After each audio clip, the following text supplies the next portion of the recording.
Good evening. This is our news bulletin for this Thursday evening. In our headlines, the government of India has offered $1.2 million for the development of Niue's 4G LTE mobile system. Government is looking at regulating the building industry with the development of a trade registration policy. The proposed government-run creche is taking registrations to identify potential numbers. Niue Post look at ways to make postal services more convenient for customers. India has agreed to provide $1.2 million to upgrade Niue's mobile network. The news was released in a government press release this week and has been welcomed by the local telecommunications provider Telecom Niue. Telecom Niue says that the 4G network will allow voice and fast data to be delivered wirelessly to your mobile devices.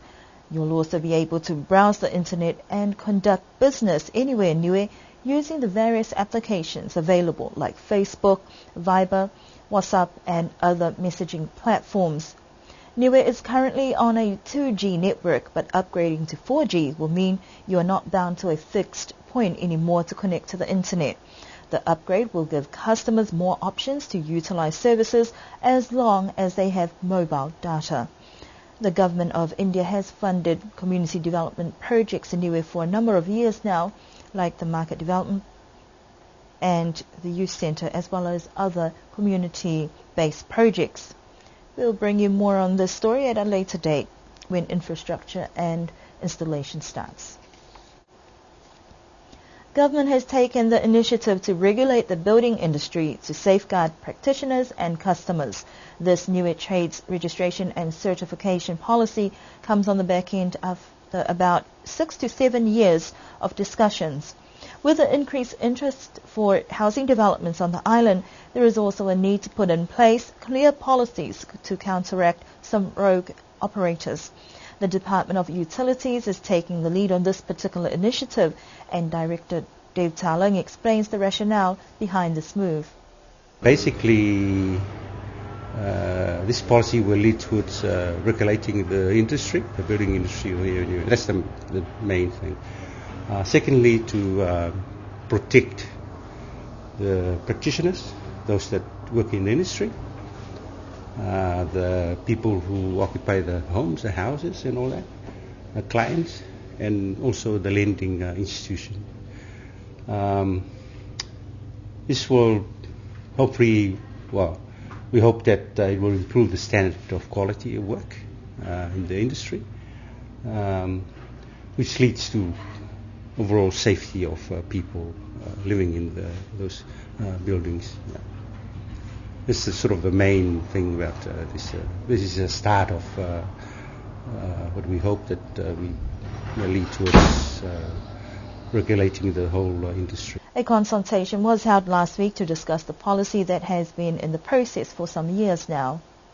The responses were mostly positive. Most of them that turned up in the meeting agreed with having a policy in regulating the industry.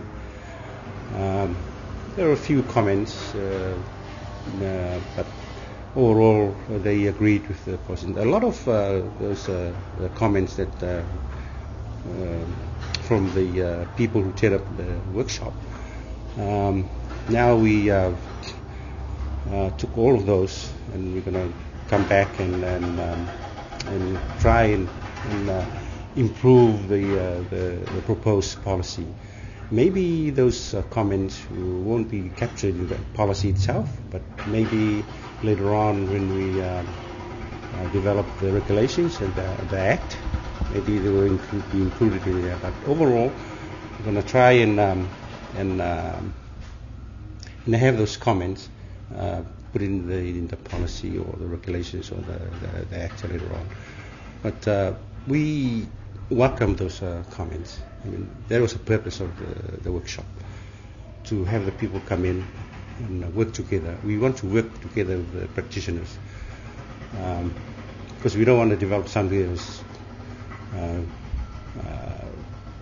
too complicated for the practitioners, and in the end they don't follow it. So we don't want to develop something to just be broken by practitioners. So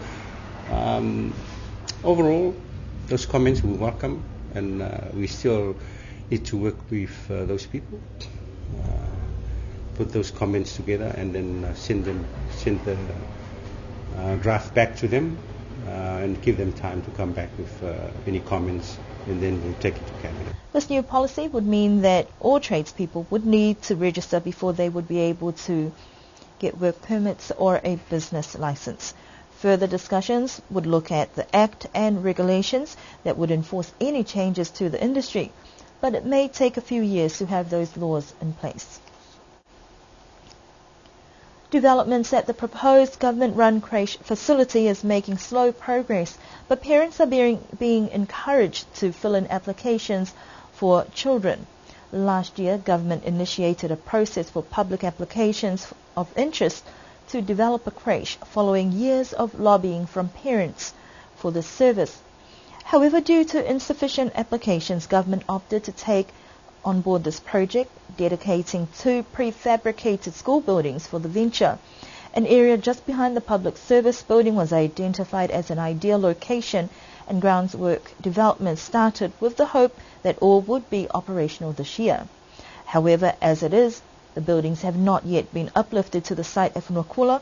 They would also require a substantial amount of maintenance and upgrades to meet building safety standards that may take a few months.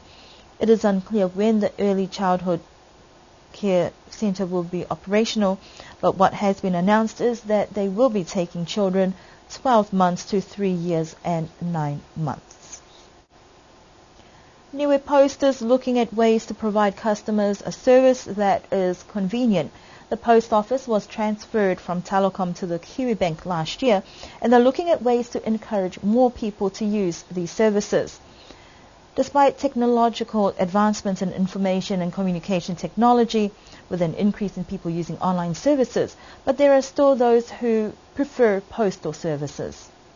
We've got a post office box out the front there in the commercial centre that people can put their envelopes and small parcels that will fit through the gap into that, and we clear that once a week when we take stuff to the flight on Friday. And there'll be a little information slip going up in that box soon, just telling people how much it is, to post things to New Zealand, Australia and other places in the world, so that they know what to do. And perhaps we'll put on there where you can purchase stamps from on the island as well, which is tourism. Tahino have some stamps, and we sell stamps, of course. And anyone else on the island that wants to sell stamps, come and see us and we can supply you with stamps to do that. Kiwibank manager Wayne McCorn says that there are plans to install a few more post boxes in the outer villages, but there are a few things that need to be finalised, like designated areas for postage stamp sales. More awareness about charges and services will also be released to the public. And that concludes our news bulletin for this evening. Don't forget the Waitangi Day celebrations that will be held at the New Zealand High Commission this coming Saturday from 11 until 2.